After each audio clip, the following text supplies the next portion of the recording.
Friends, हम sales of goods act की बात कर रहे थे, वस्तु विक्रय अधिनियम। देखिए, अगर अभी तक आपने चैनल को सब्सक्राइब नहीं किया है तो सब्सक्राइब कर लें और साथ ही बेल आइकन को प्रेस करें, जिससे जो नए वीडियोस के अपडेट्स हैं वो आपको मिलते रहें। The sales of goods act, इसका पहले हम एक वीडियो बना चुके हैं। ये चैप्टर 2 के बारे में हम बात करने वाले हैं। सेक्शन 4 से लेकर सेक्शन 17 तक जो है ये चैप्टर 2 है। इसको हम 2 पार्ट में डील करेंगे। पहले पार्ट में हम सेक्शन 4 से लेकर 10 तक बात करेंगे और जो नेक्स्ट वीडियो लेकर आएंगे वो हम करेंगे 11 से 17। 2 पार्ट में इसलिए बना रहे हैं फ्रेंड्स, क्योंकि जो 11 से 17 हमारा पार्ट है ये आपका कंडीशन और वारंटी की बात करेगा। और कंडीशन और वारंटी जो है वो बहुत इम्पॉर्टेंट एस्पेक्ट है आपको डायरेक्ट समझने के लिए भी और आपके एग्ज़ाम पॉइंट ऑफ व्यू से भी। तो उसके बारे में थोड़ा डिटेल में हम चर्चा करेंगे। तो आज के वीडियो के साथ आगे चलते हैं। देखिए, सबसे पहले हम अपना डेली रूटीन वाला काम करेंगे कि हम डिस्कस करेंगे सभी सेक्शंस को। चैप्टर 1 जो है ये डील करता है प्रिलिमिनरी पार्ट को, कहाँ से कहाँ, सेक्शन 1 से लेकर के सेक्शन 3 तक। ये प्रैक्टिस आपको रेगुलर करते रहना है। देखिए, इससे क्या है ना, आपको एक रेंज याद हो जाती है, जिससे आप जब भी एग्ज़ाम में कोई क्वेश्चन आता है तो एक पर्टिकुलर टॉपिक से आपको पता है कि वो किस सेक्शन से किस सेक्शन के बीच में है। फिर आता है फॉर्मेशन ऑफ द कॉन्ट्रैक्ट। तो सेक्शन 4 से लेके 17 तक अगर कॉन्ट्रैक्ट का फॉर्मेशन होना है तो वो कहाँ से कहाँ होगा, सेक्शन 4 से लेके 17 तक होगा। देन आ जाता है इफेक्ट ऑफ द कॉन्ट्रैक्ट। जब कॉन्ट्रैक्ट कर लिया है तो उस कॉन्ट्रैक्ट का कुछ ना कुछ इफेक्ट भी रहेगा, तो उस इफेक्ट की बात कहाँ से कहाँ करेंगे हम, सेक्शन 18 से लेके सेक्शन 30 तक। Then our chapter 4 performance of the contract. Performance कहाँ से कहाँ होगा, देखिए यहाँ पे डिलीवरी और पेमेंट की बात आती है। भाई, जब आपने कॉन्ट्रैक्ट ऑफ सेल किया तब क्या करेंगे, आप डिलीवरी करेंगे और क्या करेंगे, पेमेंट करेंगे। तो ये सब चीज़ें हम डील करते हैं 31 से लेकर के आपका 44 तक। Then we come to the rights of unpaid seller, again the most important chapter of the sales of goods act. तो किसी सेलर को अगर मान लो उसका प्राइस नहीं मिल पाता तो उसके क्या क्या राइट्स होंगे वहाँ पे, क्या वो उस चीज़ को दोबारा सेल कर सकता है, तो इसके बारे में प्रावधान दिया गया है सेक्शन 45 से 54 तक। फिर आ जाते हैं कहीं पे अगर ब्रीच हो जाता है, ब्रीच दोनों की तरफ से हो सकता है, सेलर की तरफ से और बायर की तरफ से भी, तो ये बात करता है आपका 55 से लेकर के 61 तक। एंड लास्ट मिसलेनियस जो आपका 62 से 66 तक बात करता है। देखिए, यहाँ पे क्या है कि अगर एक बार आपने रेंज याद कर ली तो आपको बहुत बेनिफिट मिलेगा। चलिए, अब आज हम बात करेंगे किस चैप्टर की, आज हम बात करने वाले हैं चैप्टर 2 के बारे में। तो आगे बढ़ते हैं। Chapter 2 formation of the contract. देखिए, कोई कॉन्ट्रैक्ट बनाने में क्या क्या चाहिए, कॉन्ट्रैक्ट ऑफ सेल होगा, क्योंकि हम सेल्स ऑफ गुड पढ़ रहे हैं, किसका, मूवेबल प्रॉपर्टीज़ के रिलेटेड। आपका फॉर्मेलिटीज़ क्या क्या होंगी कॉन्ट्रैक्ट में। उसके बाद सब्जेक्ट मैटर, भाई कॉन्ट्रैक्ट के लिए कोई सब्जेक्ट मैटर भी चाहिए कि नहीं चाहिए। प्राइस क्यों चाहिए, जब सेल की बात ही आप सेल की कर रहे हो तो कुछ खरीदना और बेचना है तो कैसे खरीदे बेचेंगे, प्राइस के लिए। और अगर जब आपने आइटम ले लिया तो कंडीशन और वारंटी क्या होंगी। देखिए, इट्स वेरी सिंपल। आप अपने लॉजिकल लाइफ में सोचिए कि आप मार्केट गए, आप एक शॉपकीपर के पास गए, आपने बोला कि मुझे एक मोबाइल खरीदना है, तो आप उसे एग्रीमेंट टू सेल करते हैं। जब आप दोनों एग्री हो जाते हैं प्राइस पे, वो आपको मोबाइल दे देता है, तो आपका क्या हो जाता है, वो कॉन्ट्रैक्ट ऑफ सेल हो जाता है, सेल बन जाती है। अब उसके लिए क्या क्या फॉर्मेलिटी चाहिए, सब्जेक्ट मैटर क्या था, मोबाइल था, मोबाइल के बदले उसको प्राइस चाहिए, कंसिडरेशन चाहिए। और जब मोबाइल लेंगे तो आप पूछेंगे ना उसकी कंडीशन और वारंटी क्या है। आप कोई प्रोडक्ट लेने जाते हैं तो बिना वारंटी के लेते हैं, नहीं लेते हैं। तो जो सेक्शन 4 है ये sale and agreement to sale, इसके बारे में बात करें, यानी कॉन्ट्रैक्ट ऑफ सेल के बारे में बताएगा क्या होता है, उसकी फॉर्मेलिटीज़ क्या होंगी, यानी how sale will made, contract of sale how made, contract of sale कैसे किया जाएगा, सेक्शन 5। उसके बाद 6, 7 और 8, भाई ये बात करता है सब्जेक्ट मैटर। सब्जेक्ट मैटर क्या होती हैं, गुड्स होती हैं। गुड्स कैसी हो सकती हैं, एग्जिस्टिंग हो सकती हैं, आपकी फ्यूचर गुड्स हो सकती हैं, आपकी कंटीजेंट हो सकते हैं। ये हमने बात की, कहाँ डिफाइन है, 2 के 7 में डिफाइन है। प्राइस 9 और 10, असर्टेनमेंट ऑफ प्राइस, भाई प्राइस आप कैसे एक दूसरे से कॉन्ट्रैक्ट ऑफ सेल के ड्यूरिंग, एग्रीमेंट ऑफ सेल के ड्यूरिंग आप डिसाइड कर लेंगे, या किसी वैल्यूएशन कराएंगे थर्ड पर्सन से, ये आपका 9 और 10 बात करता है। Now this is most important my dear friends, इसको हम पार्ट 2 में डिस्कस करने वाले हैं। इसके लिए एक अलग वीडियो लाएंगे 11 से लेकर 17 तक। सीधी सी बात है कि जब कभी भी टाइटल, डिस्क्रिप्शन या क्वालिटी ऑफ फिटनेस और सैंपल, इनसे अगर सेल होती है तो क्या क्या कंडीशन और वारंटी रहेंगे, इसके बारे में हम बात करेंगे। लेकिन आज हम जो बात करने वाले हैं वो बात करने वाले हैं इस सेगमेंट की। सेल्स ऑफ गुड्स में हम देखते हैं अपना कॉन्ट्रैक्ट ऑफ सेल, जो कहाँ पे डील करता है, सेक्शन 4 डील करता है। देखिए सेक्शन 4 आपको क्या बताता है, a contract of sale of good is a contract, कि contract of sale of goods क्या है, कॉन्ट्रैक्ट है। हम पहले ही बात कर चुके हैं कि इंडियन कॉन्ट्रैक्ट एक्ट के प्रोविजन यहाँ लागू होते हैं, सेक्शन 3 ने हमें बता दिया था, जो इनकंसिस्टेंट नहीं है। Where by the seller transfer और एग्री टू ट्रांसफ़र, जहाँ पे सेलर जो है या तो एग्री हो जाता है या ट्रांसफ़र कर देता है द प्रॉपर्टी इन गुड्स की फॉर्म में to the buyer for a price, there may be a contract of sale between one part owner and another. देखिए इसको थोड़ा सा समझिएगा, ये कौन है आपका, ये आपका बायर है, और ये कौन है आपका, ये आपका सेलर है। ये खरीदार है, ये बेचने वाला है। तो सबसे पहली बात है, जो कॉन्ट्रैक्ट होगा वो क्या होगा, बाईलैटरल होगा, क्योंकि यहाँ पे दो पार्टीज के बीच में कॉन्ट्रैक्ट हो रहा है, जिसको क्या बोलेंगे, बाईलैटरल कॉन्ट्रैक्ट।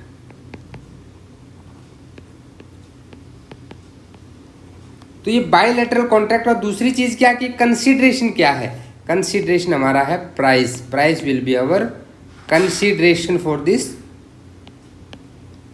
ये क्या है, कंसीडरेशन है। सब्जेक्ट मैटर क्या है इसके लिए, भाई प्रॉपर्टी इन द गुड्स, तो गुड्स क्या है यहाँ पे, ये आपकी सब्जेक्ट मैटर। तो कॉन्ट्रैक्ट हमारा बाईलैटरल हो जाएगा, यहाँ पे कंसीडरेशन हो गया प्राइस, सब्जेक्ट मैटर हो गया गुड। तो यहाँ पे क्या है, सेलर क्या करेगा, ट्रांसफर करेगा, एग्री टू ट्रांसफर करेगा, तो ये क्या हो जाएगा, ये आपका कॉन्ट्रैक्ट ऑफ सेल हो जाएगा। अभी बात करते हैं भाई, ये कॉन्ट्रैक्ट ऑफ सेल में भी एब्सोल्यूट और कंडीशनल। एब्सोल्यूट और कंडीशनल से हमारा क्या मतलब है, देखिए कॉन्ट्रैक्ट क्या है, ये एब्सोल्यूट कब होगा, जब इमीडिएटली, ये ध्यान लीजिए, नोट कर लीजिए, जब कभी भी इमीडिएटली आपकी प्रॉपर्टी ट्रांसफ़र कर दी जाएगी, बायर को सेलर के द्वारा प्रॉपर्टी इमीडिएटली ट्रांसफ़र कर देगी, that will become absolute. And when it will become conditional, जब किसी कंडीशन प्रेसिडेंट के ऊपर, यानी कोई फ्यूचर गुड हो, ठीक है, अभी नहीं, बाद में किसी सिचुएशन पे, किसी कंडीशन पे दी जाएगी, then it become a conditional, तो उसको बोलेंगे हम कंडीशनल। सब सेक्शन 3 देखते हैं, where under a contract of sale the property in goods is transferred from the seller to buyer, the contract is called sale। जब सेलर ने buyer को property transfer कर दी तो इसे क्या कहेंगे, सेल ही तो कहेंगे। But where transfer of property in the goods is to take place in future, भाई आपने इमीडिएटली, सेलर ने क्या किया, बायर को दे दी उसकी तुरंत प्रॉपर्टी, मोबाइल ले जाओ आप, तो ये क्या हो गया, सेल हो गया। लेकिन अगर कोई फ्यूचर गुड है, आपने स्पेसिफिकेशन दिया, कोई फ्यूचर में कोई चीज़, आज नहीं आप कल लेके जाइएगा, कल तक ये मॉडल हम मंगा देंगे, अगर ऐसी कोई बात आती है, कोई कंडीशन वहाँ पे जो बाद में फुलफिल की जाएगी, तो उस कॉन्ट्रैक्ट को क्या कहेंगे, एग्रीमेंट टू सेल। इसको नोट कर लीजिएगा, difference, you must understand the difference between agreement to sale and contract of sale, दोनों चीज़ों में डिफरेंस को समझिएगा। सब सेक्शन 4 कहता है agreement to sale become sale when the time elapses. अब आपने कहा कि 3 दिन में ये मॉडल आ जाएगा टीवी का, हम आपको दे देंगे, और 3 दिन बीत जाते हैं, तो पहले 3 दिन तक तो वो क्या था, that will be agreement to cell.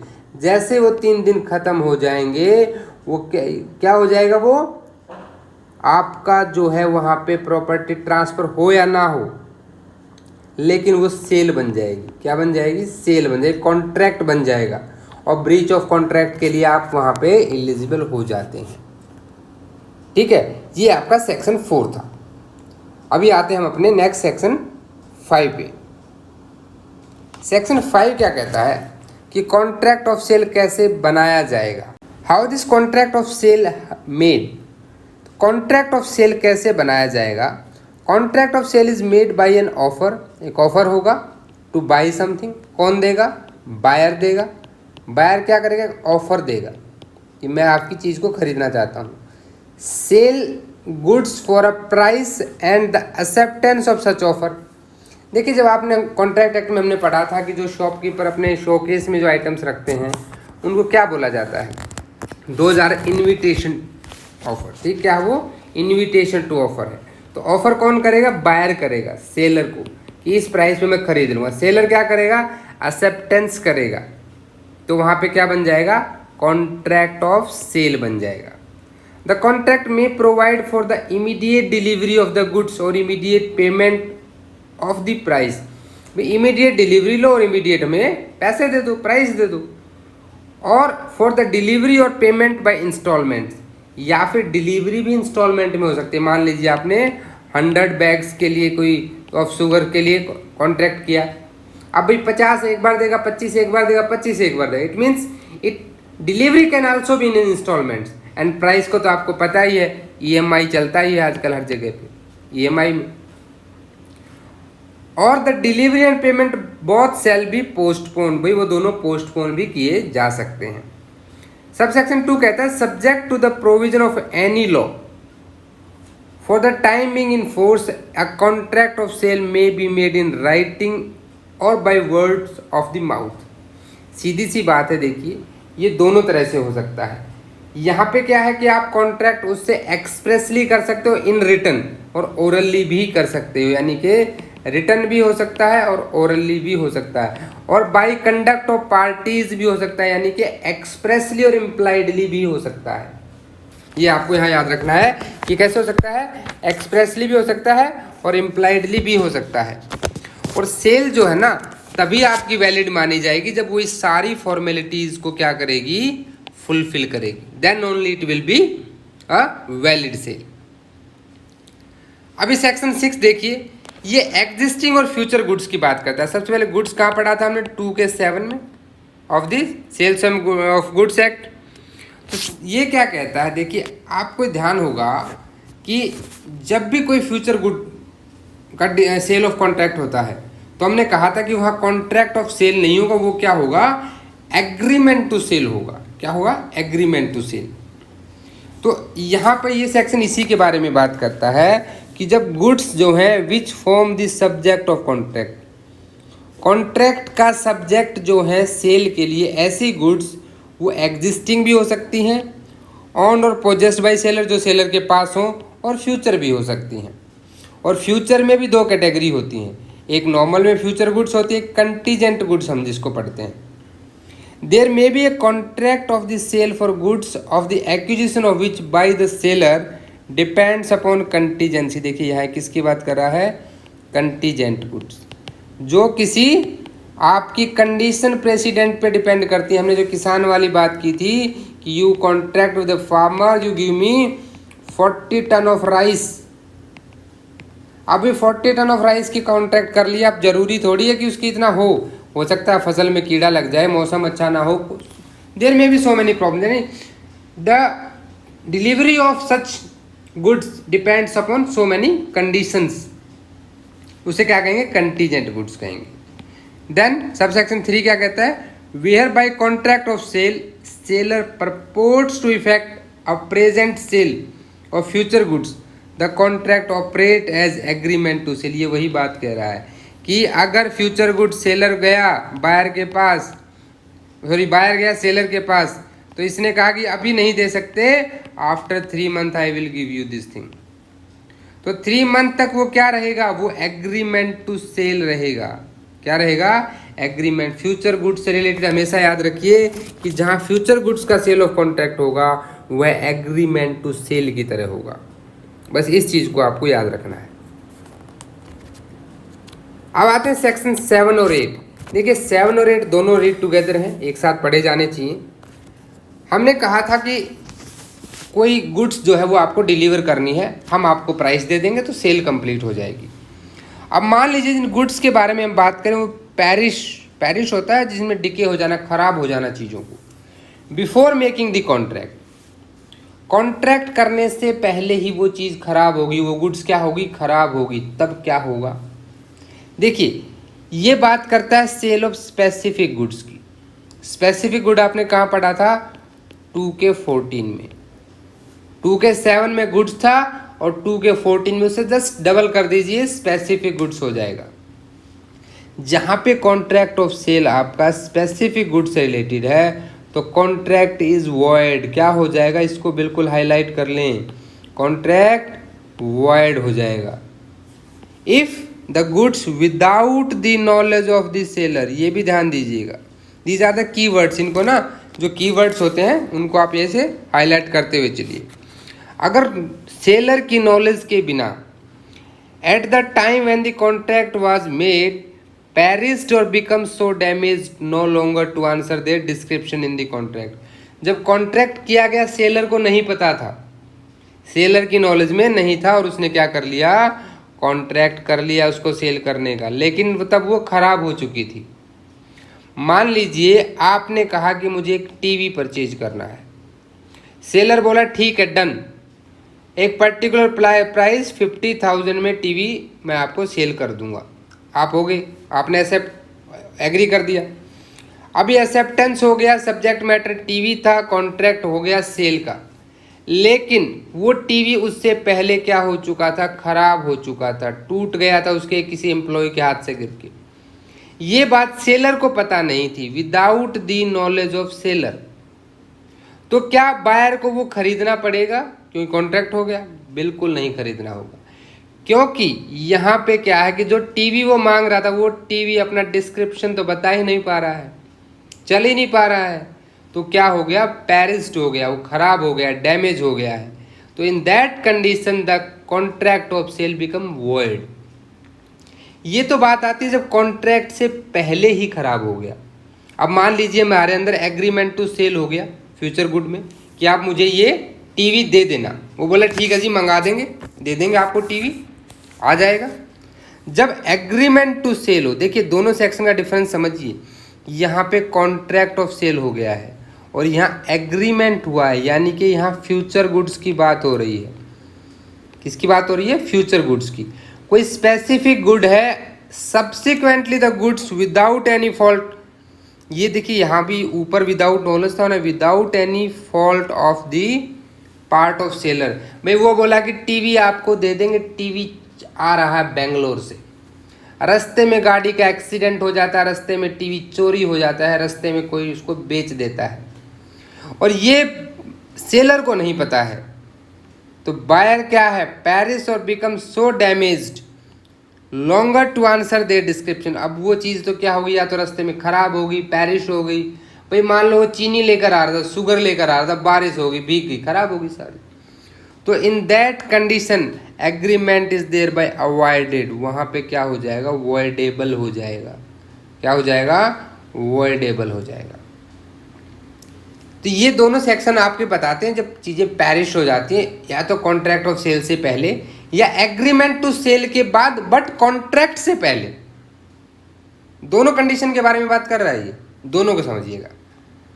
अभी करते हैं बात प्राइस की। भाई आपने क्या किया, एक बायर था, सेलर के पास पहुंचा, बोला ये चीज़ दे दो, तो बोला प्राइस दे दो। भाई प्राइस क्या है? Consideration of this contract, ascertainment of price. अब कैसे डिसाइड किया जाएगा? भाई कौन डिसाइड करेगा? जब कॉन्ट्रैक्ट करेंगे दोनों पार्टीज, वो करेंगे डिसाइड, जिस पे वो एग्री हो जाते हैं। लेकिन क्या डिलीवरी से पहले प्राइस डिसाइड करना कंपलसरी है? बिल्कुल नहीं है। असर्टेनमेंट ऑफ प्राइस इस बात को बिल्कुल बाउंड नहीं करता है कि डिलीवरी ना हो, कॉन्ट्रैक्ट ना हो। डिलीवरी दे दी जाती है कि ठीक है तुम ये ले जाओ, 1000 रुपये दे दो, बाकी बाद में कर लेंगे यार, कोई बात नहीं। ऐसे होता है जनरली बहुत बार, या तुम ले जाओ आइटम, रेट लगा लेंगे बाद में, ऐसे बोलते हैं ना। आप जितनी बार शॉप पे जाते हैं, आपका कोई जानने वाला तो क्या बोलता है, अरे ले जाओ यार बाद में देख लेंगे, कोई दिक्कत नहीं है। तो यहाँ पे आपको सेक्शन 9 परमिट करता है कि विदाउट असर्टेनमेंट ऑफ प्राइस भी आप डिलीवरी कर सकते हो। और जहाँ प्राइस डिटरमाइन नहीं किया जाता, कैसे? इन दी फोरगोइंग प्रोविजन, सब सेक्शन 1 से, द बायर सेल पे the seller a reasonable price. इसको मैं चाहता हूँ आप बिल्कुल हाईलाइट कर लें, रीजनेबल प्राइस, ये सबसे इम्पोर्टेंट है। अच्छा, अब आपके फ्रेंड ने आपको क्या कहा, आप एक दुकान पे गए थे, आपका जानने वाला था, आपने कहा कि मुझे ये आइटम चाहिए, वो बोला ठीक है ले जाओ यार, प्राइस बाद में डिसाइड हम कर लेंगे। अब आप आइटम को घर पे लेकर आ गए और आपने इसको यूज़ कर लिया। अब उसने आपको कहा कि जी 5 लाख रुपए दे दो। कितना दे दो? 5 लाख दे दो। आप एक बंच ऑफ चॉकलेट्स लेकर आए थे मान लीजिए, तो चॉकलेट्स तो आपने खा ली, अब 5 लाख रुपए कहाँ से दें भाई, चॉकलेट के 5 लाख। तो यहाँ पे कोर्ट ने कहता है कि ऐसा नहीं है, अगर पहले डिसाइड नहीं किया है तो एक रीजनेबल प्राइस देना है, ठीक है, रीजनेबल देना है। चॉकलेट 50 की हो सकती है, 100 की हो सकती है, जो नॉर्मल चॉकलेट आपने ली है, वैसे तो बहुत कॉस्टली भी आती हैं। तो यहाँ पे ऐसा नहीं है कि वो कुछ भी मांग लेगा, यानी कि रीजनेबल प्राइस ही पे करेगा। What is reasonable price is a question of fact depend upon the circumstances of each particular case. ये क्वेश्चन ऑफ फैक्ट है। क्यों है क्वेश्चन ऑफ फैक्ट? क्योंकि देखिए कोई चीज़ क्या डिपेंड करेगी, सर्कमस्टांसेस, उसका क्या रेट है, माहौल, उसका आपका मार्केट में क्या प्राइस चल रहा है, तो जो उसका नॉर्मल रेट होगा वो क्वेश्चन ऑफ फैक्ट होगा कि उसका क्या रेट है। ये क्वेश्चन ऑफ फैक्ट भी आप नोट कर लें कि reasonable price is a question of fact. ये तो बात हो गई जब बायर और सेलर को ही डिसाइड करना था। अभी ये दोनों बोले कि हम नहीं डिसाइड करेंगे, एक थर्ड पर्सन को पकड़ते हैं जो कि एक्सपर्ट है, वो डिसाइड करेगा। तो उसके लिए एक अलग धारा दे दी गई यहाँ पे, section 10, agreement to sale at valuation. यहाँ पे एग्रीमेंट टू सेल हुआ, देखिए वहाँ पे कॉन्ट्रैक्ट हुआ था, यहाँ पे क्या हुआ है, एग्रीमेंट टू सेल हुआ है। किन टर्म्स पे हुआ है कि प्राइस जो है वो वैल्यूएशन कराएंगे हम थर्ड पार्टी से, and such third party can not और डज नॉट, या तो वो कर ही नहीं पाता है या वो करता नहीं है ऐसी वैल्यूएशन जो एग्रीमेंट में जिसकी बात की गई थी, thereby agreement is avoided. लेकिन वहाँ एक प्रोवाइजो दे दिया, इस प्रोवाइजो को ना हाईलाइट कर ले। अगर गुड्स डिलीवरी हो गई हैं, भाई वॉइड है, वॉइडेबल है, आप मत लो उसको, ठीक है, लेकिन एक प्रोवाइजो है, अगर वहाँ पे उनकी डिलीवरी हो गई है या पार्ट डिलीवरी हो गई है बायर के द्वारा, तो वहाँ पे भी आपको रीजनेबल प्राइस देना पड़ेगा। आपने कहा कि ए ने और बी के बीच में कॉन्ट्रैक्ट हुआ, ए बायर है, बी सेलर है, दोनों के बीच में हो गया कि ठीक है सी डिसाइड करेगा कितना प्राइस है। अब सी ने क्या किया, डिसाइड नहीं किया, तो ए उसको वॉइड कर सकता है। लेकिन अगर बी ने उसको डिलीवरी कर दी है, आइटम दे दिया है, तो ए को यहाँ पे इसको प्राइस पे करना पड़ेगा। कितना करना पड़ेगा? रीजनेबल प्राइस पे करना पड़ेगा। Whether such third party is prevented from making the valuation by fault of seller और buyer, the party not in fault. अब मान लीजिए इसको ये बी है ना, ये रोक रहा है सी को, ये क्या कर रहा है, सी को कह रहा है कि नहीं करना तुझे, मत करो तुम। तो जो पार्टी फॉल्ट में नहीं है, कौन नहीं है फॉल्ट में? ए नहीं है। ए इसको डैमेजेस के लिए सू कर सकता है। जो पार्टी फॉल्ट में नहीं है, जिस दूसरी पार्टी की वजह से थर्ड पार्टी प्राइस वैल्यूएट नहीं कर पा रही है, उसको करने से रोका जा रहा है, तो जो पार्टी फॉल्ट में नहीं वो सूट फाइल कर सकती है डैमेजेस के लिए अदर पार्टी के अगेंस्ट। ये आपका सेक्शन 10 हो जाता है। देखिए condition and warranties, this is the most important aspect from exam point of view also. Section 11 से लेकर 17 तक इसके बारे में बात करती है। तो नेक्स्ट वीडियो में बी प्रिपेयर, इनको मैं चाहता हूँ एक बार आप अपनी तरफ से पढ़ लें और तब इस सेकंड वीडियो को देखें, तो आपको ज़्यादा अच्छे से समझ में आएंगी कि स्टिपुलेशन ऑफ टाइम क्या रहेगा, कंडीशन और वारंटी हम कैसे किसे, कंडीशन और वारंटी में क्या डिफरेंस होता है, क्या कंडीशन को वारंटी की तरह ट्रीट किया जा सकता है, और टाइटल, डिस्क्रिप्शन, क्वालिटी और फिटनेस एंड सैंपल, इनके द्वारा सेल कब होती है, क्या क्या इम्प्लाइड और एक्सप्रेस आपकी कंडीशन रहेंगी, उनके बारे में हम नेक्स्ट वीडियो में बात करेंगे। Thanks for watching this video. I hope आपको वीडियो अच्छा लगा है। अगर अच्छा लगा तो प्लीज़ वीडियो को लाइक कर दें, शेयर कर दें, और साथ ही साथ आप हमें अपने सजेशंस मेल करें, आप टेलीग्राम पे ज्वाइन करें हमें, और इंस्टा पर भी आप हमको फॉलो करें। और मुझे पूरा विश्वास है कि आपने चैनल को सब्सक्राइब कर लिया होगा, और साथ ही साथ कमेंट करके भी बताएं कि आपको वीडियोस कैसे लग रहे हैं। मिलते हैं नेक्स्ट वीडियो में, तब तक के लिए जय हिंद, जय भारत।